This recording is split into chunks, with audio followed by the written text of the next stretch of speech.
I'm taking over this podcast. Action, baby. Every brand has a story, but most won't tell you how broken they are when it all started. Today, we're flipping the mic. The man, the myth, the legend behind Ostrich brand, Nick Meraz, I do know your name, is sitting in the hot seat. Yeah, the one who runs ultras for fun, built a running brand with one hat and a dream, and a black person next to him. Oh, gosh. That he doesn't pay attention to. And keeps saying, run scared like it's a prayer. Amen. This episode, it ain't polished. It's not a pitch. It's about building something from zero. It's about PTSD, pavement, purpose, and some crazy times. A lot of crazy times. It's about every runner who ever felt like they didn't belong until now. We are the flock. Let's run scared. Cue that intro music. You're not stealing my catchphrase. Who says you need to fly to reach the top? Keep beating your block till your feet are hot. Get your head out the sand. Join the flock. It's okay to run scared. We enjoy the life. Welcome back to the Ostrich Running podcast. I hope you enjoyed the introduction from Jarett, the Juice Horton. It took a couple takes. It's a couple takes, but it's okay. You're just a natural radio host. I'm a natural radio host. I'm a natural co-host. You're a natural co-host. So that's why it's going to be a little bit different today. We need to do hard things. We need to do things that are not the norm. You know, it helps you get I've never given an interview before. You've never given an interview before? No. Oh, wow. Well, here we go. Well, ladies and gentlemen, everybody out there listening. I'm just here to assist with Nick's dreams. This was a pitch from the Juice himself to put me in this hot seat. Yes. To have me answer the hard questions. I don't know if I've ever been interviewed. Have I been interviewed? I mean, I guess I have. But you went to jail. That wasn't a job interview there. He's not kidding about that, but it wasn't a job interview. That's for sure. They always just give you the job, huh? They just pretty much. He's had a lot of jobs, actually. A lot of jobs. But they just are like, we like you. Come in here. Yeah. We're going to pay you $117,000 a year. Who's that? That must be nice. Today is going to be a little bit different. Today is going to... Yeah, because I don't think they know about you, Nick. Yeah, I think that's the purpose of this. You know, while you're out there running these trails, you're going to listen to us tell you about what Ostrich is, how it started, where it came from, the man behind it, because I feel it's important for... Well, Jarett feels it's important for me to tell the story outside. I don't even know everything. I feel like I just want to, start this brand, but here we are. So, Juice, let me be your guest for today. And like I tell every guest that comes on, go ahead and tell your audience a little bit about yourself. Well, my name is Nick. Is that the question I want to ask? Oh, yeah. Go ahead. Look, that's just a control freak in me. What is your name? My name is Nick. What made you, seriously, Nick, what made you start a running brand? Like, why are you doing this? You could just be running every day, enjoying your life. What made you start a running brand and call it an ostrich? Like, why'd you pick an ostrich? I have so many questions. So many questions. Hopefully we get to all of them. I'm going to answer the first part of that question. What made me start a running brand? As we know, when I started running, I was probably a couple years into my sobriety. I had just started going back to school. My daughter was born, and I you had a son already too, right? I had my son already. He was already born. So I basically was not living the lifestyle that I had lived previously. And maybe we'll get into that later. I don't know. We might need to keep this a little PG for anybody. How deep do you want to get? I mean, we could have another late night episode. We can have the late night with the Ostrich King. But that's, you got to put the kids to bed. Is there a rated R filter? There might be, podcast? Right? I usually put this not made for kids, but, I'll do the same thing here for that.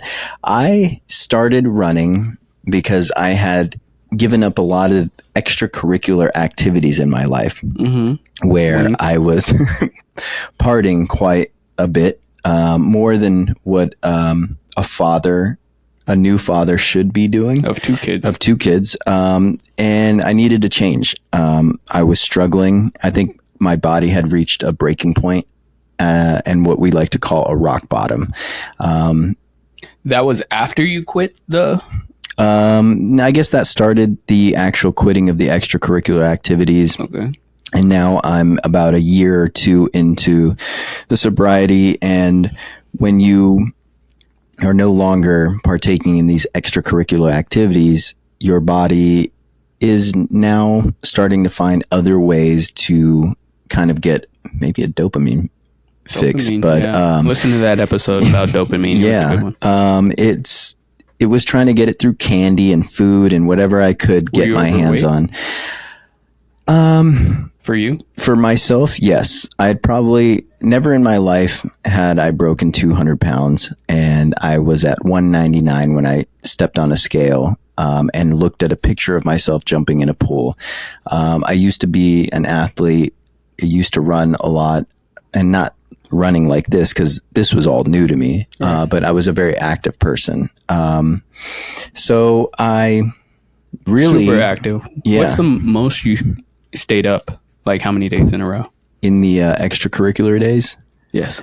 Oh, well, there was probably about 12-day period. Of staying up straight? Staying up straight. Okay, so he was very active. There were plenty of times that my wife would find me passed out on the ground, and she'd have to drag me to bed because I'd been up for multiple days. And it was basically that same routine, just up for multiple days, using extracurricular activities. The body had become so reliant on it. And I was severely underweight then, I'm sure, at that point. But, back to when I stopped all that and I got into school, I started seeing my weight gain a little bit more. I knew I needed an outlet. I needed something because I was feeling still kind of crazy in my head. I needed something to really wear me out. Energy, that excess energy. The mind was racing at night. I was still having nightmares that I had relapsed, in this time. And I'd wake up thinking, oh my gosh, I just gave away the last 2 years away. This is terrible. And you went through this for 2 years. Yeah, it was 2 years. I had quite a long run leading up to this. Probably 25 years of using some sort of substance, to not be in my normal sense. So I found, I started running at the gym, and a mile would kill me. It was terrible. Treadmill. But I knew that I wanted to try and get a 1.5 miles. And then I think a 5K, because to me, a 5K is what I knew as far as, running events that were around. Mm-hmm. And so I bet that seemed impossible too. Right? Yeah, it was crazy. I really could not even fathom running more than that. And in Nick fashion, once I hit the 3 mile mark, I told myself, I'm going to run a marathon. I'm going to run a marathon, and I'm going to do that this year. So that was my goal. This is where I start to have a problem. I'm going to run a marathon. It was never a half marathon. It was never even the 5K. I think my wife and I did a 5K, but I knew I was like, let's just push this thing to the limit. And let me do this. I needed... And that seemed like the furthest anybody would ever run at that time, right? Like a marathon. I'd never known anybody who ran over a marathon. I barely... know anybody who's run a 5K or... Yeah. I just running was not part of my community. I was the furthest thing removed from the running world. Not a friend, not an acquaintance. And if I did, I really didn't remember that they were runners. So... the reason why I chose the marathon distance is because at the time I had also made a promise to myself that I was going to finish school. And I used my GI Bill to go back to school, some, benefits that I hadn't used when I was in the military. So I was able to supplement some sort of income while I was in school. But I knew that was 4 years away, right, for me completing that. Cause I made a promise to myself that, Nick, this is what you're going to do. You're going to get your mind right. You're going to fix everything that you had damaged, and you are not allowed to go do a venture or something that chases any kind of income. Cause it was always trying to find the next thing, the next hustle, something, whatever Right. you want to call it. Right. But I told myself, you know what, you're not doing this anymore. You're going to be patient. You're going to get your mind right.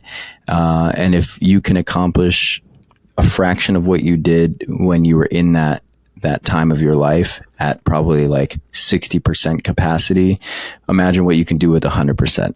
So wow. I told myself, you're not doing anything that you're forcing myself to be patient for the next 4 years. Real quick, did you cut everything cold turkey? Yeah. Pretty much. So what had happened is I had tried I knew that there was a problem. You know, my son was born, and, you know, as ashamed as I am to admit it, like the extracurricular activities didn't stop. Right.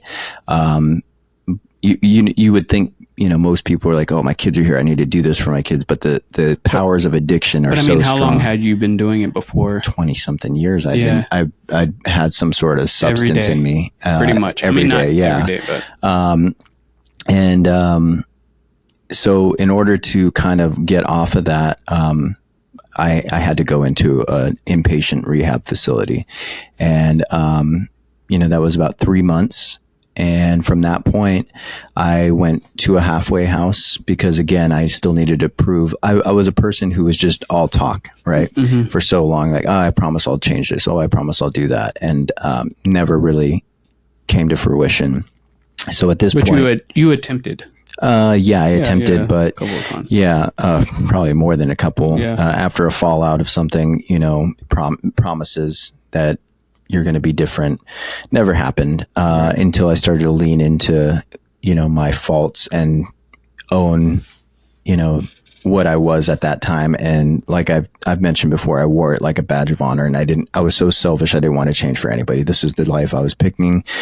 But, you know, going back to what had started that, I got out of the inpatient rehab facility, and I went to like a halfway house, and I stayed there for a little bit. And in that time, I was just hitting meeting after meeting after meeting, all the time, just trying to keep myself distanced, because I mean, I don't think there would be a moment where I could go 20 minutes without using some sort of substance, or my substance of choice, where, I would start to immediately feel like withdrawal effects. Right. So like it was only just using to stay functioning. And so I did have to stop cold turkey. It was terrible. It was terrible, just to say the least. Yeah. And that also kind of drives to this day. What an accomplishment. Yeah, it was tough. I mean, I had the help of these facilities, and, you know, other people who had gone through this before in these meetings who had guided me. And, you know, at this point I just came broken, and I knew like the answers weren't within me, that I needed to reach out for help. And that was also another thing, asking for help, right? You kind of get used to that. So I definitely went through that process and found myself back reunited with my family. We had started, you know, 2 years, a lot of changes had happened, except my body felt not good. So the 5K turned into a marathon. And it was in that time that I told myself, I'm going to do this marathon because I needed some sort of win, because I was still impatient. And if I was going to have to wait 4 years to accomplish something big as getting a degree, I wanted a big accomplishment in the meantime. So I needed daily accomplishments, like something. Well, you know, the daily accomplishments didn't even make sense to me. It was like, okay, go do this big thing, signed up for the marathon. It might, you know, I thought it was OC Marathon was my first, but it ended up being, I think it was Surf City Marathon. But during that time, you know, I would go out running. I lived in Stanton, California at that time, and I'd run I would attempt to run to Huntington Beach and back. But which is how many miles? So it was about 10 miles there and 10 miles back. So a 20-mile trip, right? And I'd get to 6 miles, come back, and, you know, those had been the distances that, you know, I really could do, putting in massive miles every day. And I had no clue about any type of training platform aside from what I could Google. Chat GPT. Were you getting something out of running every day? Like after you finished that first time that you started running, or the first time you might have finished the 5K, did you feel something? Like, did you feel a sense of accomplishment? Yeah, I felt accomplished, but it was also not fully accomplished because I had set that goal for the marathon, right? Right. So I knew with my research, I'm like, okay, people talk about a wall at mile 18. You need to get past that wall. What's that wall feel like? But I didn't know where to go. I didn't know where to look. I didn't know about fueling. I didn't know people had ate goos or hydrated with electrolytes. Yeah, what to eat. So I was just running like 7 days a week, just putting in miles, and my feet were destroyed. My Achilles were destroyed. Like when I tell you I was hobbling, and you've talked to my wife, how upsetting that was for her. We're going to interview her. How upsetting that was for her to see me hobbling around and wondering, why am I doing this to myself? And I think I basically tried to get to a certain distance, right? And I couldn't. For the longest time, I just wanted to get, I think I had read somewhere it said, if you can run, 18 miles, you can run a marathon, right? And I couldn't get to 18 miles. I mean, not for the life of me. And I would go out and try it again and again and again. And there were times that I Ubered home. My legs had just stopped turning at mile 18. I'm like, how am I going to do this? Right. This is crazy. What did I sign up for? And, did you feel your symptoms getting better from the withdrawals? Yeah. I think I was distracted, in a good distraction, because I set a goal, right? And as much as I saw improvement, I also had many failures, and that was hard to have many failures, like not being able to run past the wall. And I was just wondering, I'm like, am I going to even be capable of doing this? Can I do this? So it was tough. It was really hard. I pushed through it. And I also had, a lot of emotional things going on too, where I think I was still discovering myself of who I was post, extracurricular life. Right. I always had these concerns of failure publicly. Right.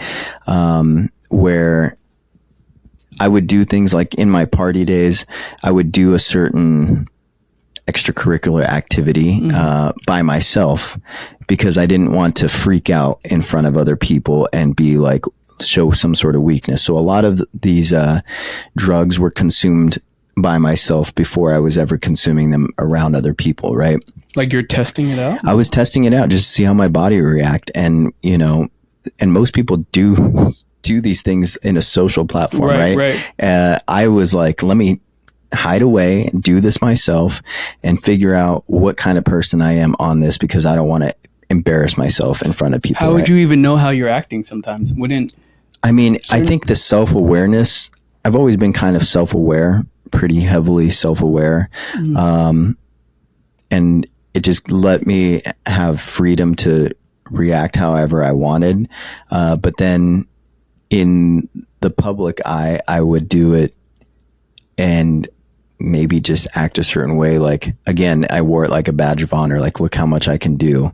And I'm still going to work, and I'm still, hanging out and doing all my responsibilities. That was another thing that was like, I took pride in being able to pile a million things and still have Is it your way of like spitting at nature, like saying, screw you, like I'm above?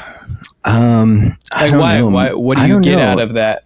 It was like the challenge. So I think the characteristics of what I do today were there, right?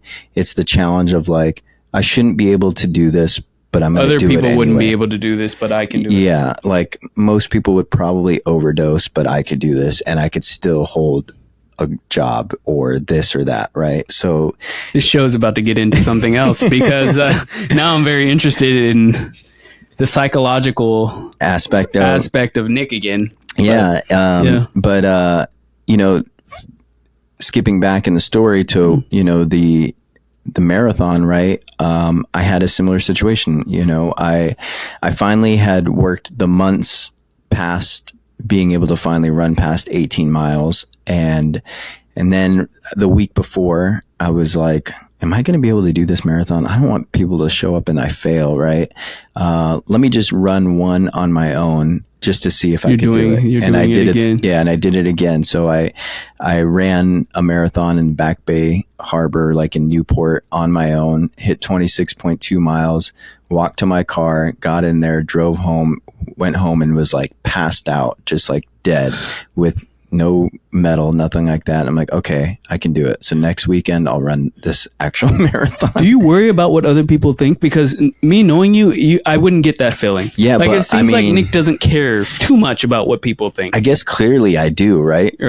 Clearly I do have an expectation or a fear of what other people think. I'd like to say that I don't. I think that, or letting them down, you think? I think that is where it is. Like, I really don't hold too much weight on what other people think about me. But I also try to live my life now in a respectful way, like something that brings some sort of value to those around me. And I think I care on certain aspects of it. Right. But I'll jump in and I'll do a podcast. I don't care about my voice, what it sounds like. I don't think about certain things, right? There's some things that bother me and some things that don't. I'll get out there and try something. But so that's one thing that I learned, right? Is, by the way, that marathon kicked my ass. Yeah. The one by yourself or the one where everybody was watching? Both, I'm sure, but they both did. But the second one, the next weekend after, really kicked my ass. I was throwing up. I had hit a wall. It was hot. At what mile? Probably at mile 16. Okay. And I was like, oh my gosh, this is going to be terrible. And it took me like 5.5 hours, maybe something close to 6 hours, like, which is crazy because you're out there in the heat of the day. Like, it's crazy after we just interviewed someone who does it in 2. Yeah, I know. Right. The thing about being a mid-pack slow runner is, yes, an elite athlete has the challenge of pushing their body to a crazy speed limit, right? And that alone is gnarly, right? But to be done at 8 a.m. versus noon when it's 20 degrees hotter, right? There's something in that. So like, I mean, and your body's going through a lot. Yeah. More than probably their body is. Like, they can finish, go eat, relax, And I was so mad. Done. I was so mad. Like, I'm still out here. These people have been done for hours. Yeah. This is terrible. And that's kind of been my cross to bear for a lot of these races as I continue down this journey. I mean, that's crazy to hit a wall at 16 miles. Yeah, and then you have 10 more to go. 10 more. I remember my half marathon that I keep talking about all the time. I probably hit a wall. I mean, I hit a certain wall very quickly, but I was able to run. But it really started to hurt probably around mile 10. And I'm like, those last 2 miles, 3 miles were, I still remember them to this day of like how blurry everything was and like the body I can't imagine trying to say I have another 10 miles to go. Yeah. And dude, you just pushed through it. Finished it. And then it was done. And then, much like a lot of these conversations that we've had, what happened after? I don't know what my expectations were after completing that. And I think we've talked about this, the emotional release, because I felt like something had built up and I was looking for an emotional release, and I was looking for something to really, oh, look, we're recording, but we got delivery right here from my lovely wife. Yes. This is the she will be on the podcast soon. She's saying hi. And you know what she's bringing us? Pizza. And that's the beauty of running ultra marathons is you get to eat all day. But I don't know what I was looking for, if I was looking for that emotional release. But I crossed the finish line. I was exhausted. I was beat. And I didn't get it. I did not get the emotional release that I was looking for. So in my own internalized thought I was cheated, asking myself like, well, what else? Like what? Okay, that was all right. Well, maybe I'll sign up for another ultra or another marathon, and let me try this again. Maybe I could do it better, because I was really like dissatisfied with my performance. And the marathon destroyed me, man. I was out, and I went and I started doing it again. Same struggles. And I think the next one I did was the OC marathon.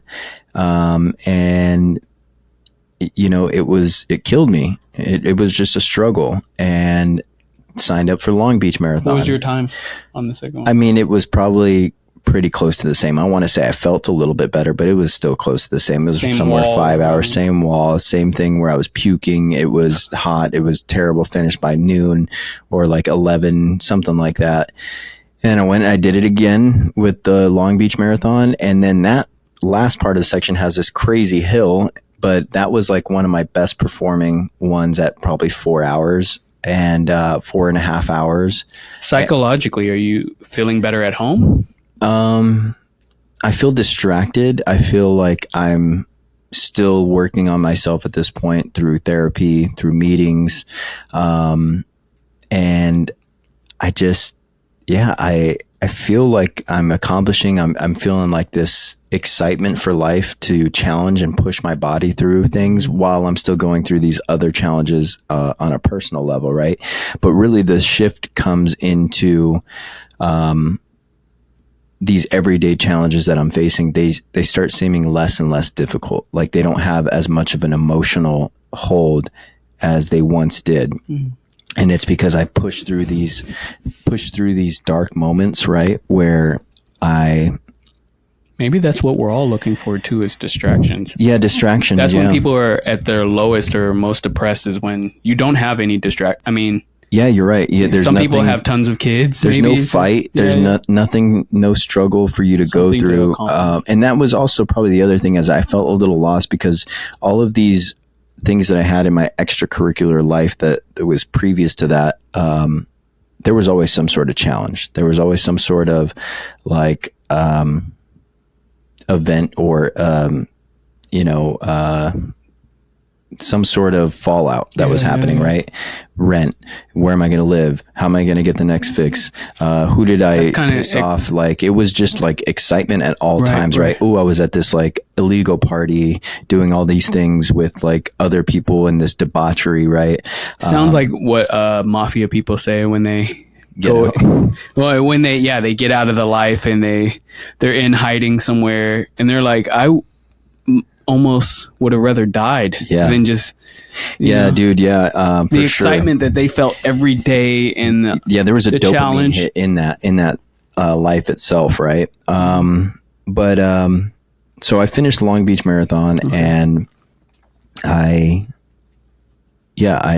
think I was looking at signing up for another, and in that process, ultra marathons came up. It was actually, you know what did it? This thing called ultras just fell into my Google. It was Amazon's, what's the race? The Amazing Race? The show The Amazing Race, where they like go across multiple countries, like as a game show, right? Yeah, I would never watch this show.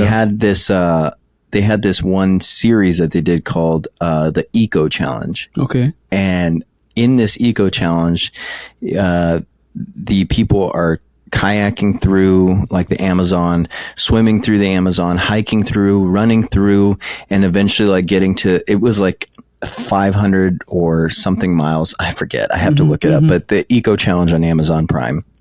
And I was like, what is going on with this? This was a show? This was a show. It was like a few episodes, right? There was like the stories of the people going through it. And I'm like, what is this? Like, people are going through a crazy amount, right? So I'm looking up, okay, is there eco challenges around here? And it was like, there were small eco challenges, like marathon distance. But then as I'm looking through that, I see ultra marathons.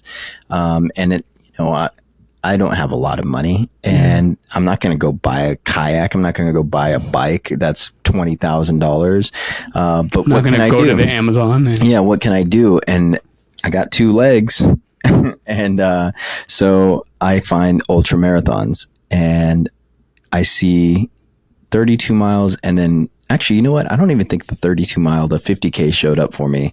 It was a 50 mile, or no, it was 100-mile stuff. And then I'm like, how do people run another marathon after a marathon? Blew my mind.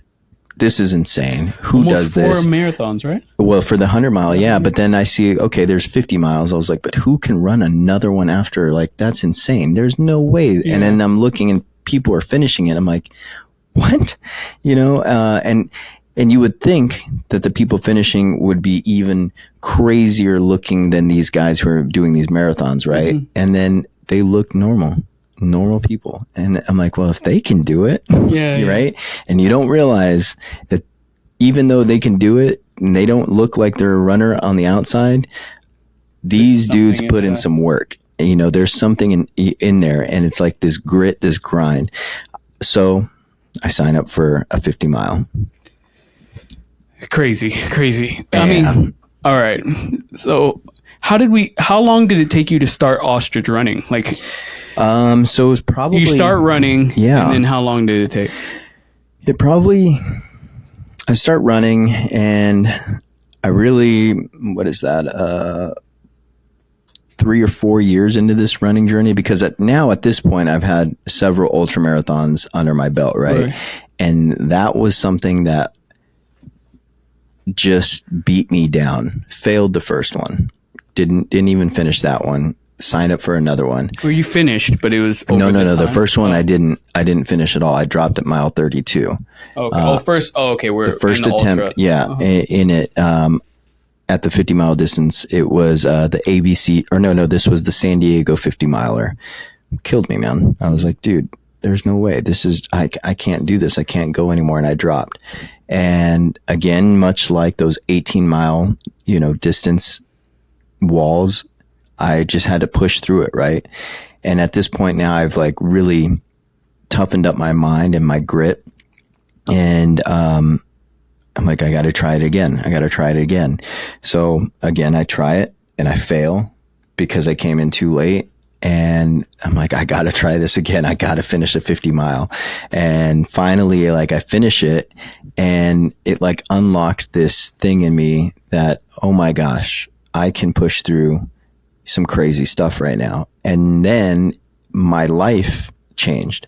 It was, I can push through the crazy. It unlocked something in my brain that allowed me to just look at normal obstacles that I deal with in everyday life and just see them in a different way. Like, how can I slow play this?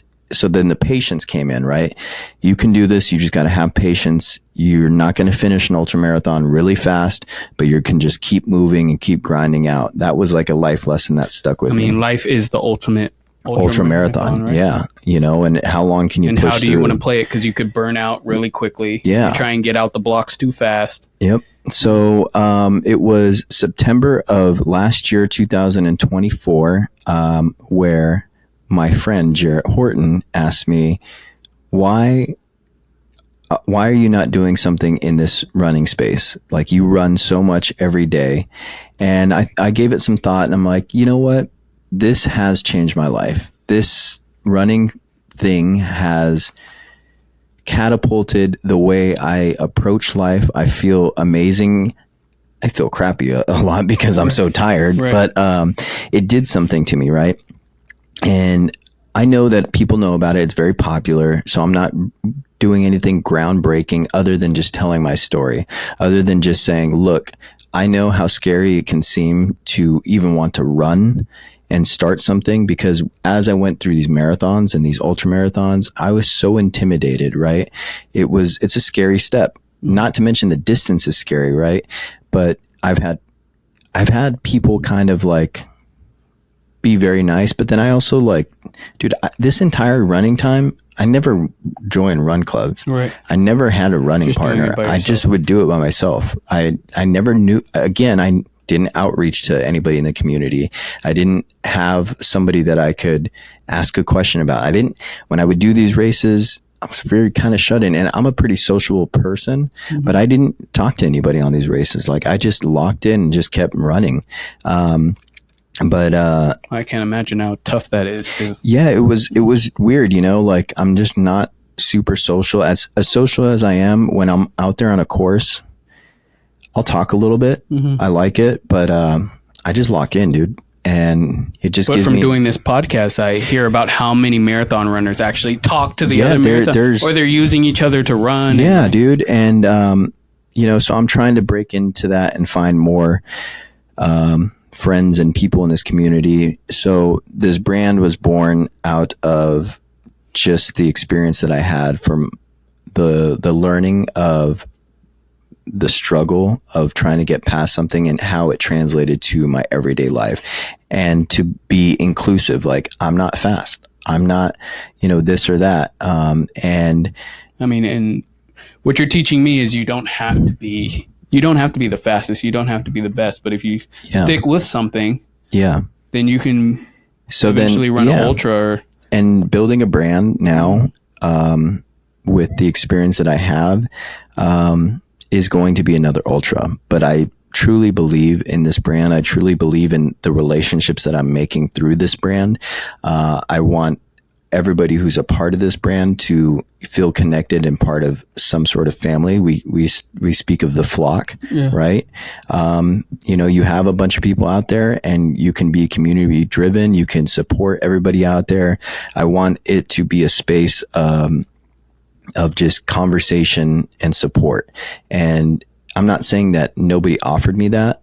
I didn't seek it. Yeah. So I didn't get it, but I want people to feel that. And that's the purpose. And that's what started. Had you ever tried to be an entrepreneur before this? Like, have you tried any other businesses? I think I'd always had some sort of entrepreneurial spirit. Right. And, everything I did just because it seemed like the right move.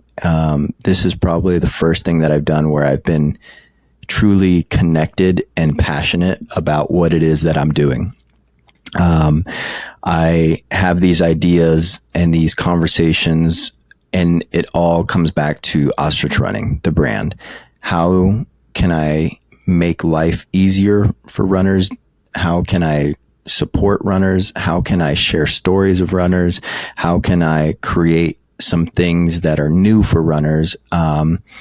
And just differentiate myself. And it's exciting and new because I'm passionate about it. So this is like really something that I believe in, that I'm passionate about, and however long it takes, you know, I mean, this is all on my own. As you know, like I'm not going to any banks. I'm not going to anything else. I've just kind of on my own savings and a little inventory at a time, and one story at a time, and one conversation and one connection at a time.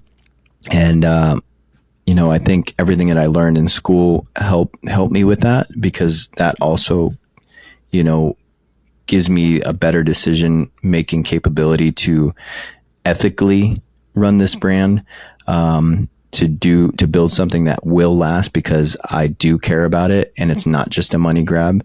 I do want to support the runners and the space. Tell me more about the beginning. So why did you choose the ostrich? Because everywhere I go and I wear your Ostrich Running hat, I'm getting stares. They're probably thinking like, what is this big bird on the top?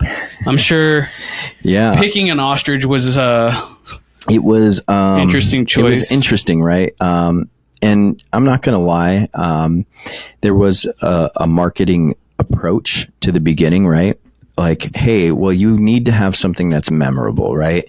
And it wasn't like I've been a fan of ostriches my whole life, you know? So I was like, well, you know, animals are in there. Like, I need something memorable. Did you just open up a book of National Geographic and go, I'm going to look at all the animals and pick one? I just was thinking in my head, like, what's fast out there, right? And the ostrich just stood out to me. I don't know. It was so weird that how it came across, but like my mind works so quick and so fast that the thought of the ostrich came to my mind. I'm like, oh my gosh, that's a bird, but it doesn't fly.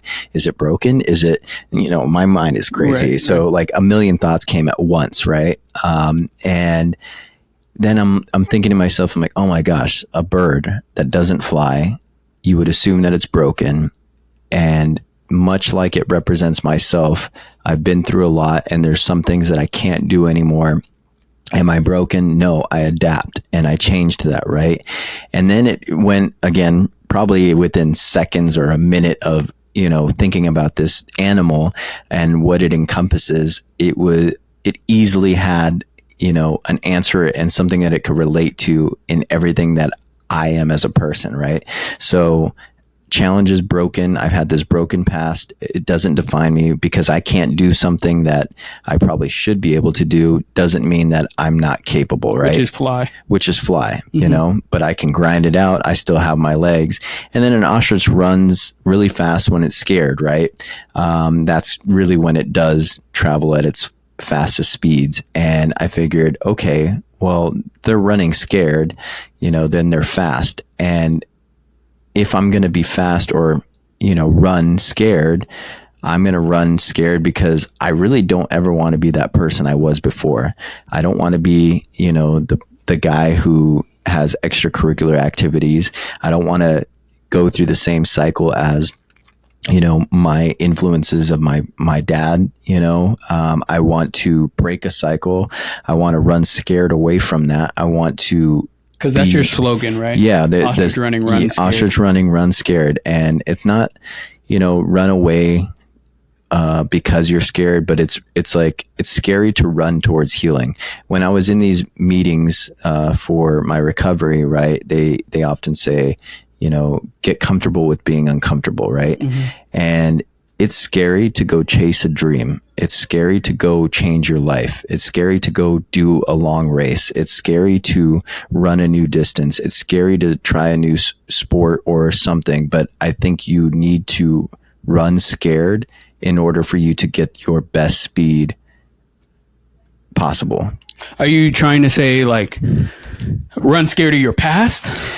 I don't want to run scared away from the past, but I feel like running scared from your past is what drives you, right? Like I said, I'm scared. I don't ever want to go back to that life. I don't ever want to go back to the old way of thinking. It scares me to think that I can't break a cycle and be a good father, a good example to my kids and to those around me, right? So I'm running scared because the fear of that is what drives me. And that's why I think run scared, works with the brand. And then, it's an ostrich who runs scared. When you started this brand, did you already have a product in mind of what you're going to bring? Like I hear you say or talk about the people you want to represent. Mm-hmm. And I get a sense of who you're going to represent with this running brand, but what are you going to sell? Like, what is it like starting a running brand? Starting a brand. Because there's so many running brands out there. Exactly. There's a very saturated market. And, you have to take an approach to this strategically, right? Especially being self-funded. I originally wanted to have clothing, right? I wanted my clothing to be out there, but then in order to have clothing, you have to have a huge inventory for every different size. Then you have to have a lot of capital that I don't have, right? So I figured, let me do this hat. I wanted to actually have a custom hat, right? That solved the problem I had a very tough 50-mile race that I was eating bugs and snorting bugs for about 30 miles of it. And it was a nightmare, right? But I wanted to create this novel product that kind of, alleviated those problems. But again, to create something custom and new, and R&D is very expensive. So I wanted to figure out how can I strategically get my brand out there and just tell my story and get people on board with it for the lowest investment that I could. And, the lowest investment that I could, but still providing the best product out there took time in itself, calling manufacturers, hey, can you do this for me? They wanted me to do, 60,000 of an order. I'm like, get out of here, dude. Like, right. I don't know, I'm not that person. I don't have that. So it took some time, to slowly find, and these are again, lessons that I learned in ultra running, right? And running long distances. Have patience, find something, don't settle, keep finding whatever it is that you could. So the hats to me are, a nice representation of, hey, I support the brand and your story and what you're doing, right?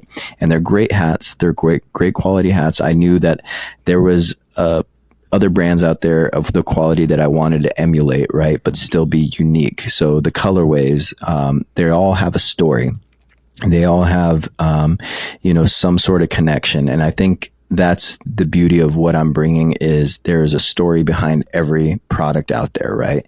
It's, like every person that you interview. Yeah, every person or every run that I went on, right? Mm-hmm. And the travel bidet, right? Yeah, that's a story. I didn't just say like, hey, I bet you, these people could use. What was the inspiration behind the travel bidet? What is the travel bidet?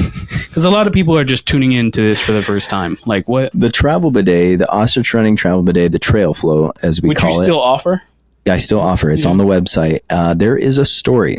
When you don't talk to people in the running world, there's nobody there to warn you that bowel movements are a thing, and your body goes through some crazy SHIT when you run these miles, the things you eat.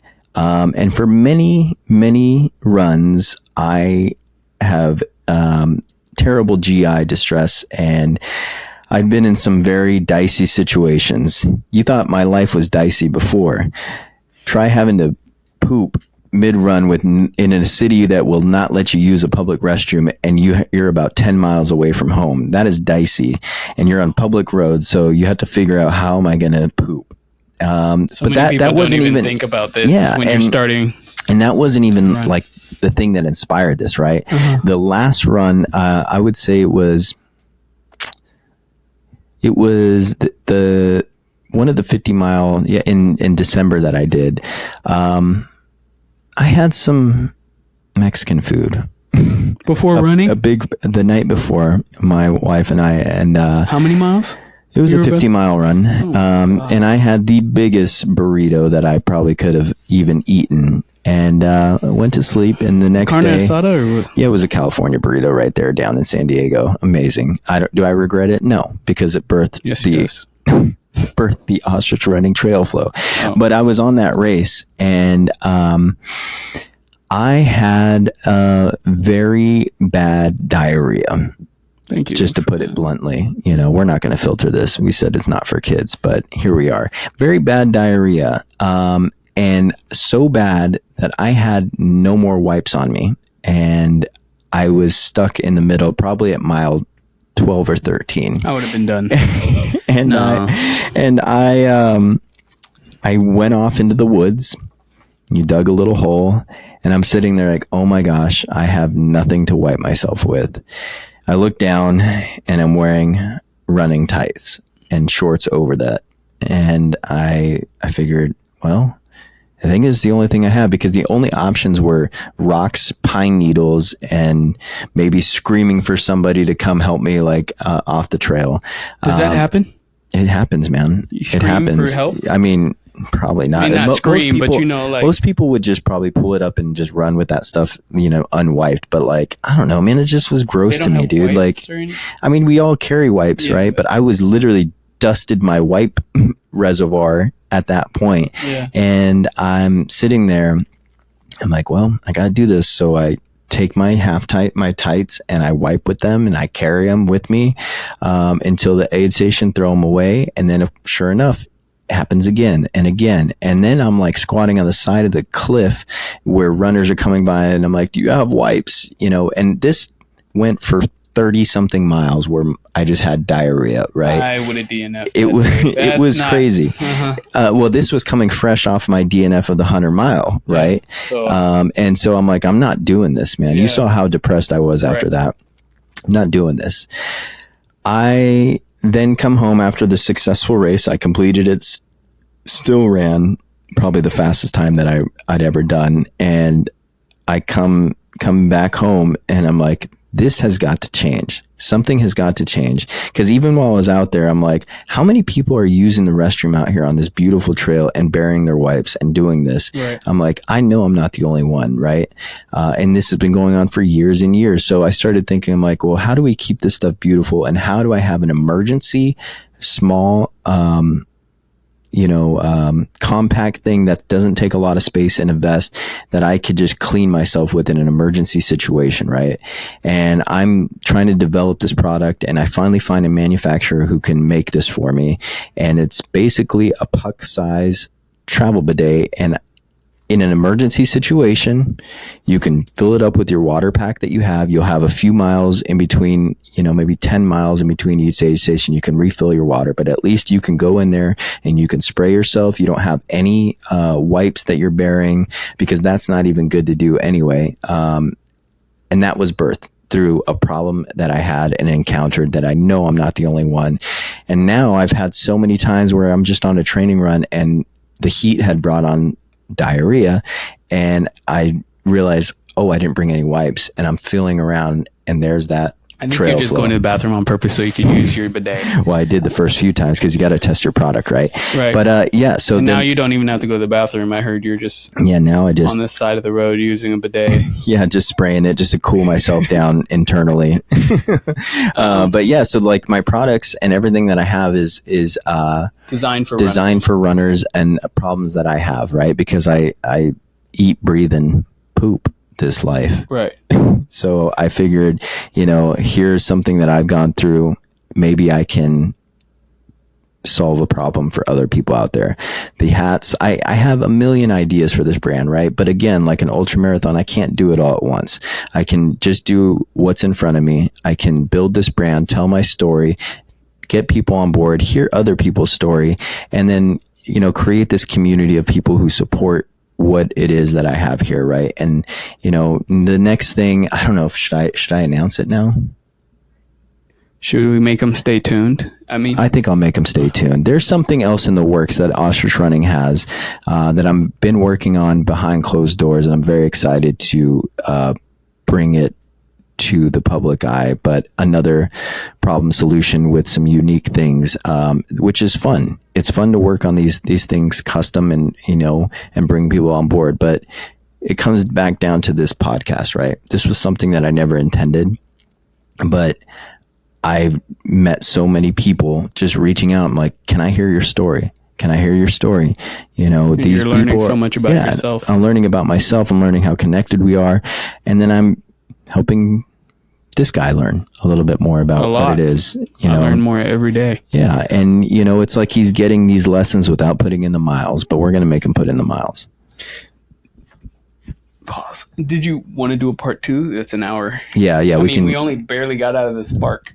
We can do a part 2. So then we're going to do the pause, and we'll come back, and you're like, well, just kind of roll us out of here. Like, look, we're going to have to continue this on a part 2. Okay. And then. All right. So, Nick, I have so many more questions to ask you. It's a lot. But we're coming up on our hour limit. Yeah. Time flies when you're having fun. I didn't know that the spark would take up. There's so much about your early life, your early history that's so interesting. Really, we could talk a couple more hours about that. Yeah. But I think we have to. You thinking of part 2? We are going to have to do a part 2. Yeah, I don't mind, because I want my listeners, our listeners out there, to truly understand. Actually, I think it's going to be like a part 4. This is just going to be a running. This is going to be a running series where we interview Nick. Yeah, Yeah, your series is going to be much longer and more complicated than The Godfather. So yeah, there's a lot. We got through the early life, life, like the beginning what of sparked Austria. the idea. Yeah. Next, we're going to take it to where it's going. Yeah. What is the future of this brand? Yeah, that'll be perfect, because then I can talk about what we've been working on and what I'm excited to bring to the world of running. And yeah, I just want to say quickly, thank you to everybody who shares, likes the podcast, who sends me messages of, how much they enjoy what we're doing here. I really want to hear about who bought your first. selling. What is it like to sell your first product too? But we're gonna save that. Yeah, because also those people who support the brand and go buy these hats, you don't know what kind of dopamine you give me, and it's crazy, right? Yeah, it's amazing. But we'll get into that. We'll get into where the brand's going, what it's felt like to make the first sale. But it felt weird to be interviewed. Yeah, but you did a great job, Juice. It's so easy to interview you. You're just a walking book. So it's like, there's so many different avenues I wanted to take this down. And I'm like, no, we're here to talk about the brand today. Well, if you stuck around for this episode, I really appreciate you guys, getting to learn a little bit more about Ostrich Running. Click that like button on YouTube. Yeah, subscribe. Please. Oh How my do you gosh, not now subscribe on YouTube to this? Because he wants his shares. Shares. You guys heard that. Here we go. Paper. Yeah. Thank you for supporting. Thank you for all the messages. I really hope that you enjoy listening to this podcast. We have some great guests coming up in the next few weeks. Oh my gosh, Jarett, I don't think you're ready for it. Really? I'm excited. I don't even know. Dude, he has no idea. I am so excited for who we have coming up in the future. Please stay tuned. I love when you guys hang out and listen to these bonus episodes, so to speak, the just Jarett and Nick episodes. They're just as great, but we have some great guests coming up, and I'm really excited for you guys to hear some of these stories. With that being said, keep listening, keep reviewing, posting, sharing. Taking my catchphrase back. You call burp right? And that's the Ostrich Running Podcast. Bitch. Who says you need to fly to reach the top? Keep beating your block till your feet are hot. Get your head out the sand, join the flock. It's okay to run scared, we enjoy the lie. I'm an odd kid, like an ostrich. I got a pod, kids, here's a topic. Blaze your own trail, don't be cautious. 2 birds, 1 stone's how I rock it. Can't make an omelet without breaking a shell. But this egg grew up, now I'm raising hell. Haters gonna hate, yeah, they pray and you fail. So put in the work, whether pavement or trail. The grades fell down, but they got to the feet. Run your own race, put this pod on repeat. Shake your tail feather, keep nodding your beaks. Ostrich gang, or you're not my peeps. Who says you need to fly to reach the top?